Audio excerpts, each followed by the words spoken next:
of that system. Do you need the water again? You don't have to know all these different parts of the immune system, like the difference between a basophil and a eosinophil. You passed and knew all that back in micro at some point in time when you took that course. An adaptive or acquired immunity is something that you get through either a prior exposure or through an immunization. So that's not your natural, that's something that you acquired, as it says.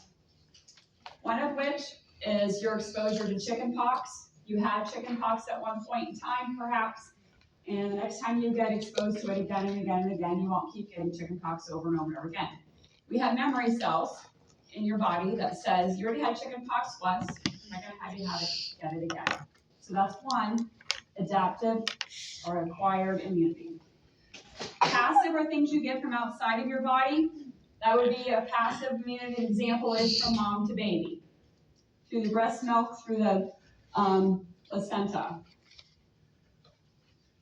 I'm cruising through these because it's not something you'll have to know, just as a way to refresh your memory when we talk about the way different medications work, different problems within certain parts of the immune system. The antigens, as you know, are the troublemakers. That's the one that sometimes people mix up antigens and antibodies. Communities got really familiar with antigens when we went through the COVID crisis a few years ago. For the most part, unless you're a healthcare worker, you didn't even know really what an antigen was. We found out what it was at that point in time. You have lots of parts of your immunity team. Again, you'll see medications that'll say, well, it increases the helper T cells. That's Mr. T. Those of you who are old or watch the channels that have Mr. T on them. All I remember when I see this picture is my dad dressed up like Mr. T when I was like in the mortifying years, like 6th grade, and he dressed up like that, and he wanted to borrow some gold jewelry, and he had pantyhose on his arms. As he went out like that, he dressed like that for Halloween one year. So anyhow, I diverse, which I sometimes will do. So this is the T. Your first line of defense is the phagocytosis response. Phagocytes are great. That's the ones that can do eating of the debris. PHAGO means eating.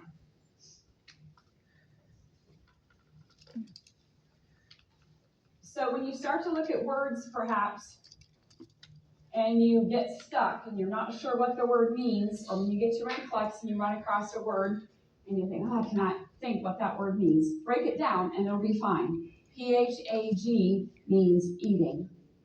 So the phagocytes are a great immune response. They can do a lot of work. They can get rid of the disease or the problem. They can start working on the antigen. So when we talk about dysphagia, we'll talk about that. We'll talk about that today. You'll talk about that when we get to neuro. DYSPHAGIA means swallowing, problems with swallowing. PHAG. If you see that in the middle, then you won't mix that up with other words that are pronounced similarly. So phagocytosis, if the cell is capable of doing that, that's great. That's what we want. Your white blood cells are the primary workers for an immune response, and as you know, they break down into other components. So your white blood cell count is one we keep track of, and we also keep track of all the other components of that.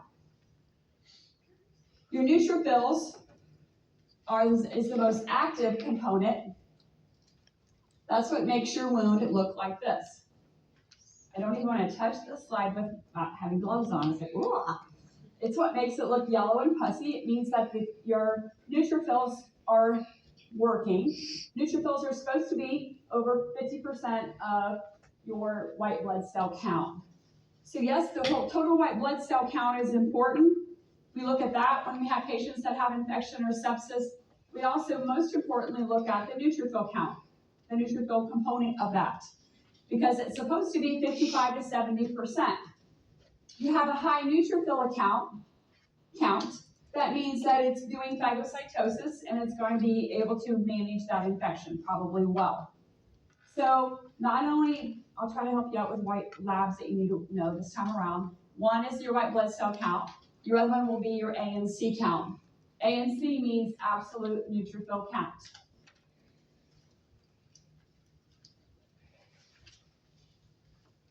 It's cool. You have over 1 billion of those fresh neutrophils every day of your entire life.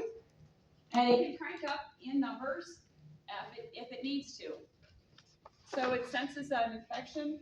It senses an infection. It can increase up to 5 times normal if it needs to. It kicks in gear. Your ANC count, a healthy, normal ANC count, is 1,500 or greater. 1,500 or greater. That means if you have that kind of neutrophil count, you're probably immunocompetent, which means you can fight off an infection. The lower the number, the less ability to fight off infection. Because neutrophils can do phagocytosis. The lower the number, the less ability to fight off infection. I'm not going to ask you, given this number, does that mean minimal, moderate, or severe? All you need to know is the lower the number, the less ability to fight off infection. And we'll talk about that today. We'll talk about it when we get to oncology in a few weeks as well. No normal, which is 1,500 or greater. Lower the number, less ability to fight off infection. When you have a patient that has a severe infection, sepsis, sometimes we refer to that as left shift, which means that we're evaluating that lab blood specimen on the slide in lab, and they see these band shapes on the slide when they're doing the white blood cell count. Bad news for your patient. When we have a left shift, when we see more cells that are shaped this way, that means the body is fighting really, really hard to fight off that infection. We call that the cells have shifted to the left on this whole spectrum of the way they're supposed to be shaped. That means that your patient has a severe infection going on. And you see documentation of left shift. So that means the immature cells are also present. So the body's really super desperate to fight off this infection. It has the mature cells, which are the neutrophils, plus all the immatures trying to do the work. It means the body is getting overwhelmed and working really hard. So documentation of left shift is bandemia, means band shapes are present. It means matures and immatures are present. That would be like you calling in your second grader next week to take your test. You're getting desperate to do well on your test. You're calling in all the immature people to help you out, and they're not going to do much good. What that means is that you're getting really desperate for help. That's what left shift means. Questions on that? That's important to know. The whole concept of neutrophils can do phagocytosis. We like to see a high neutrophil count. ANC count is what we call it, absolute neutrophil count. It's a component of the whole white blood cell count. If we see left shift, that means the body's got immature cells also trying to do the work. When it's not going to be effective, it means the body is desperate. It means that patient has got a severe infection going on when you see documentation of bandemia or documentation of left shift. The rest of these you don't need to know in the next few slides. They're just some things that were mentioned in your book. The upcoming cool things that are going on in immunology. Within your nursing career, you'll see lots and lots of cool things coming up. We can do all kind of engineering of genes. Now we can take stem cells. Stem cells, when you talk about that terminology, that means the cells haven't figured out what they're going to do yet, but they're dull. So we talk about stem cell replacement therapy. We talk about cord stem cells that they take from the umbilical cords when you get to OB. And we can do lots of manipulation of stem cells and tell them what they're supposed to be and what they're supposed to do for their work. There's lots of medications now that can boost the immune system, that can promote that. We'll talk about some of those when we get to cancer as well. This is an important slide to know, changes in the older client. So first of all, their neutrophils are less active. Second of all, what age is an older client? 65 and older. Thank you, for not saying anything younger than that. So they may have an infection and they don't realize it. Their white blood cell count doesn't show that. We can run a white blood cell count of mom's white blood cell and that doesn't show up. They may or may not have a fever with their infection. So all in all, sometimes we overlook an infection because we don't recognize it because they're an older patient. So you have a patient that comes in and run a white blood cell count, run some of the other pieces of that to make sure they don't have an infection going on. Because it's unfortunate because sometimes they have an infection or the daughter's taking care of mom and she says, well, mom, you don't have a fever. I know you don't feel well, but you don't have a fever, and kind of overlook it. It goes on, and pretty soon maybe that infection gets pretty far progressed without us recognizing that. Questions from the introduction part of immunology. What's the most important parts of that section before we move on? If you're going to say, okay, if I'm going to guess what's going to be the most important to know out of that, well, you tell me might be. Left shift. Tell me what left shift is again. What does that mean? What is going on with the patient? Correct. Okay. What else? A and C count. What is that? Absolute neutrophil count. Normal is? 1500. Correct. And why do we care about that count? Correct. The process of phagocytosis. Correct. That lab, no normal white blood cell count, no numbers. I think that's actually probably all from that first section. And sometimes I get feedback and be like, well, why didn't you go over all the rest of that stuff? When just tell us the stuff we needed to survive. Well, we do that for a reason, because A, you may see it with your patients, and B, you may see it on your NCLEX. So we don't want just you to know the top 23 things that you're going to do stuff next week. So there is. Do you have a question or addition? You did say that A and C count needs to be greater than 1500, right? Yes, it's considered normal. Okay. Lower the number, what do you know about that? I give you an A and C count on a patient, that's 500. Correct. Immunocompromised, less ability to fight off infection. So we keep track of that number. As you know, when we shoot down that immune system, perhaps we're giving them an immunosuppressant of some sort. That's a good number we have to keep watch on, because we don't want to send your numbers down too far. So this week, we need to skip your chemo because your A and C count, your other numbers are too low. That's what that's referring to. Because pretty soon, if we send the A and C count down too low, then they'll be able to fight off infection. They get an infection, and then we have a whole big mess. Okay. Immune deficiency disorders. Primary ones are pretty rare. We don't see them very often. If there are statistics, risk factors you need to know, I will tell you that. But that means you're born with an inability to fight off infection, just by the way, by design. Of course, if you have an immunocompromised situation, we do not want you to get a live virus vaccine. Some are, some aren't. Know the difference between what we call attenuated. So an attenuated vaccine means that we actually put a little bit of the live virus in there to do its work, to be effective, which seems contradictory, especially if you try to explain that to someone else. These fall into that category. The MMR, the chickenpox vaccine, the nasal spray flu vaccine, that's the nasal spray version.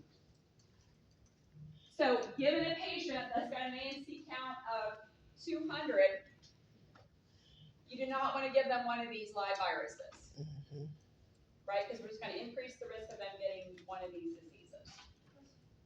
That's how that would play out. Or that's the critical thinking that you need to do as the nurse. Questions about those? Yes? Why would you choose those if you're not immunocompromised? What? Why would you choose that type? Because they are effective the way they're designed for you.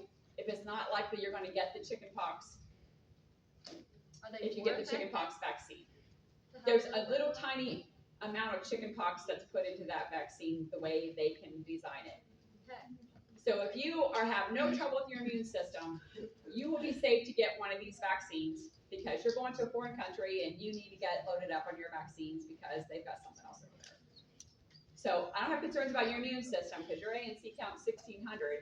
You certainly would be appropriate for you to get one of these to protect yourself from getting one of these diseases. Is it better, like the nasal spray for the flu, is that better than the shot? Is it better than the shot? People find that they are more comfortable getting the nasal spray than the shot. For those people that feel like, I don't get any vaccines, I don't want to get any of them shots. That could be a whole nother class we can. Okay. Yeah. I just didn't know if it was. But you got a valid question. It's the whole vaccine discussion. And as nurses, we will get that. My kid's supposed to get 25 vaccines. What am I supposed to do about that? I'm not getting any of them. I'm getting them all. What do you think? You're the nurse. Well, our job as the nurse is to provide them with accurate information. This is what the vaccines do. This is what they're effective for.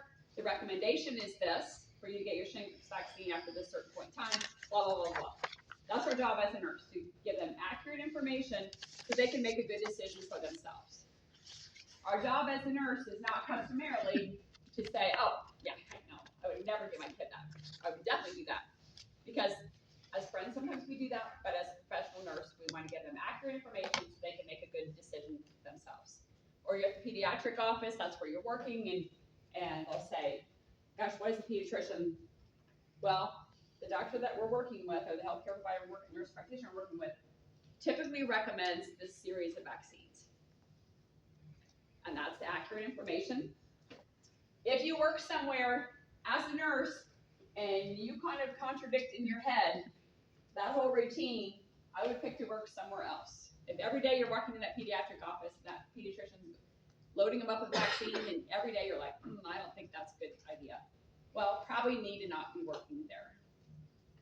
Because to have that conflict over and over and over in your head, whatever it is probably not going to be good for your mental health. Just my advice on that. Or at working anywhere, where they're doing something or they're prescribing something that you just sort of are opposed to for whatever reason. Questions on that? You won't need to know any vaccine schedules within this course. You'll cover some of those next semester in the pediatric realm when you study that in 275. And a new vaccine today will not show up on your NCLEX in May. I'm going to start saying everything in rhyme. Today, yes, please don't. Actually, new stuff that comes out today doesn't really appear on the NCLEX for 2 years. Because you think about the fact that a question has to be written on the NCLEX, right? And then it goes through several boards. I wrote for the NCLEX 3 times now. And it goes through boards, and one board is to make sure it's worded all correctly. Another board looks to be sure that the verbiage used is understandable in the whole country and all of our territories, because we also take the same NCLEX, the national exam. So we call it POP. Someone else in those state may call it soda. And then they have a board that says, you know what, we need to call that a carbonated beverage. All those things that we just get used to saying, that maybe if you took it in California, you lived in one of our territories. So it goes through several boards, then it appears on your NCLEX. It doesn't count, but they test it to see how it showed up and did on the NCLEX. How many students answered the correct answer? Was it vague? And then they may edit it, and then it goes back on for trial. So needless to say, it's literally 2 years until you get it on your NCLEX. Because making sure that everything you get on your NCLEX is absolute, accurate, and fair assessment of your ability to be a competent nurse. So, in other words, if you read something tonight on the newest vaccine, you won't have it on your NCLEX in May. But this is important. These particular live vaccines are important for you to know if you're trying to process whether a patient has the ability to fight off an infection based on their lab work. Could you make a decision whether to say, oh no, you should not be getting that MMR before you go to another country? Probably shouldn't go to another country because your ANC count's way low. That's where that vaccine will Stem cell transplantation. It's when the bone marrow is no longer capable of producing the cells, no longer capable of producing effective cells. The bone marrow produces all of those red cells, platelets, white cells. Something has occurred, either disease process or something, and you're like, we've tried really hard to boost your red blood cells, we tried really hard to get your white blood cells up to speed, and whatever's going on, I can tell you this corn's gonna be the death of me yet. I'm gonna fill the box. Anyways, so stem cell transplant or bone marrow transplant is a complete overhaul of the whole bone marrow. It's pretty significant because we don't typically do that unless we have to.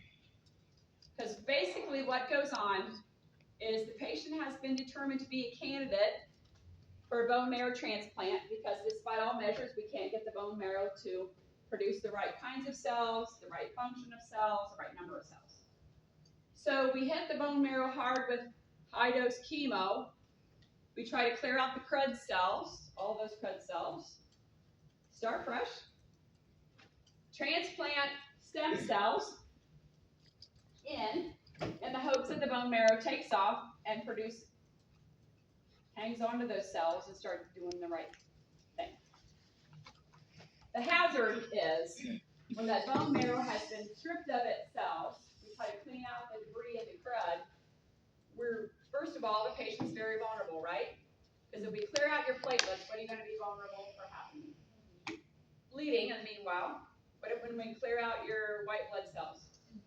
Infection. What if we clear out your red blood cells? Oxygenation, hemoglobin. So that's one hazard. While you're waiting on those new cells, your bone marrow is very vulnerable. And when we implant those new cells, we hope that they take off. And they do what they're supposed to do, right? So perhaps that you decided that your grass is completely dead in your yard. You're like, we've tried everything. We tried fertilizer, we tried all kind of stuff, and we're gonna just completely strip out the grass, the whole yard, and we're gonna put new stuff in. Well, good for you. I hope that works for you. Oftentimes it does. But in the meanwhile, once you've got your grass stripped out before you put the new seeds down, we have 25 inches of rain. Your new grass is not gonna do well, right? Or something to that effect, or you put your new grass. So there's lots of situations where we make this patient very vulnerable in the hopes that those new stem cells will work. But there's a lot of risks involved. So sometimes we use those cells from the patient's own body.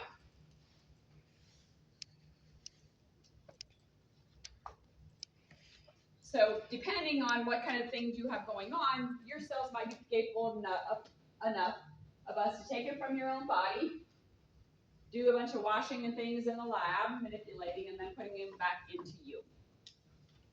Or we may have to have donor cells if your cells aren't good to do that with. Allogeneic stem cell transplantation means that we did take stem cells from a donor and we have implanted them into your bone marrow to try to do the work that your bone marrow is supposed to do. We can get them from that patient's bone marrow. We can get them from the patient's blood. We can get them from the umbilical cord.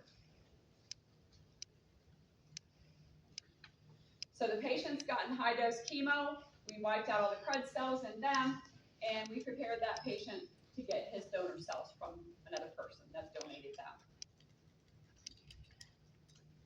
So the stem cells are infused, they travel to the bone marrow, and they start creating new blood cells in the ideal world. Of course, we do a lot of typing, cross-matching to make sure it's the perfect fit. Post-transplant, the patients will stay in the hospital for several weeks typically. Typically, we'll try to give them sometimes blood transfusions to try to keep their bone marrow moving along, healthy and well to accept these new cells.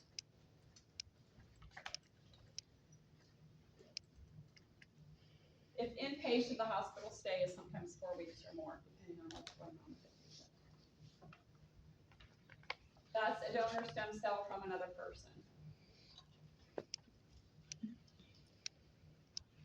Autologous stem cell transplantation is their own cells. It may be an option if they have healthy other cells. Sometimes we can remove those cells, we can collect them, freeze them, store them, manipulate them, and then put them back into that patient.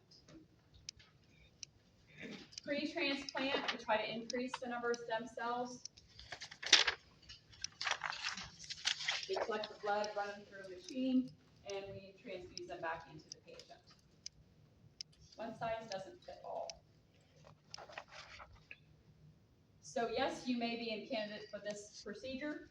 No, you may not, depending on what we've got going on. You may be too high a risk. We definitely need to weigh that out, and you may or may not be a candidate for your own cells as opposed to a donor opportunity. If it's your own cells, it may be actually outpatient. It may be inpatient, and there's 1,000 scenarios. So when you talk about your patients, when they have this situation, when they have a connective tissue disorder, which we'll talk about, no patient is the same. Just because your neighbor's in a wheelchair because they have this disorder doesn't mean you're going to end up in a wheelchair. Or just because they had this procedure done or this medication did or didn't work doesn't mean that's going to be the same for you. So honestly, there's a lot of evaluation that goes on in the medical world, lots of consideration to every individual thing that you have going on before that determination gets made. Because it all sounds well and fine, but there's lots of risks that go with this procedure. So again, as often happens, if you can use your own cells, it's a better fit. There's less chance of rejection as opposed to a donor cell, as we often run into with other donation situations. So there's advantages and disadvantages of each type. Post-transplant concerns. First of all, the bone marrow does not accept the stem cells. They don't start growing them sufficiently enough, adequately enough, quick enough. And meanwhile, this patient's running around with low platelets, with low white cells and low red cells. Infection, as we already talked about, we depleted the bone marrow of the CRED white blood cells. It takes 2 to 3 weeks before that bone marrow takes on with the new cells. So what could happen in those 3 weeks time frame? Yes, you get exposed to somebody, you get an infection and you have no white blood cells, and pretty soon that patient is in severe sepsis.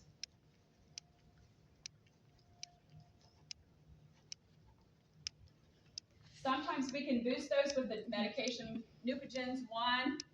I love that word. I wish all meds were named that, right? NEU means white blood cells. And then gen means generate. Neupogen. That's an easy one to figure out. Wish all the cardiac ones were that way, huh? Sometimes that high-dose chemo that we gave to the patient to wipe out their CRUD cells caused severe damage to the liver, just by nature of the beast. So monitoring and knowing the patient's at risk for that. Sometimes high-dose chemo that they're given can damage the cells of the lungs. If I don't spend a lot of time on it, I probably won't spend a lot of time on it next week. However, always understanding, well, why is the bone marrow, what cells go with the bone marrow? When they're low, what's going to be the problem with those? And your understanding of that piece. My clinical group's probably getting tired of me telling about that, but if you don't really understand the physiology of some of those things, like what does the bone marrow do, and what do low platelets mean for your patient, look it up or have us explain it to you so you're not just memorizing symptoms. Really understand, well, why does that make sense to this patient? Graft failure, unusual when it's their own stem cells, not as much so when they get a donor cells, is that, yes, we hope that bone marrow takes those new stem cells and embraces them. It may not. You planted your new seed in your grass and it just doesn't take off. It just doesn't get going for whatever reason. So we've gone through this whole procedure and then your bone marrow still doesn't start behaving and functioning the way it should or needs to. So again, there's lots of cool gene therapies we can do. We can manipulate them. We can try to prevent infections, knowing that you are have an immunocompromised situation. Anytime, we will spend a little bit of time about that. A patient is immunocompromised or low on their immune ability to fight off infection, we can give them an immune boost by giving them immunoglobulin therapy. So it doesn't have to be for these patients, it can be for anybody that has a low immune system for whatever reason. We can give you an immune boost.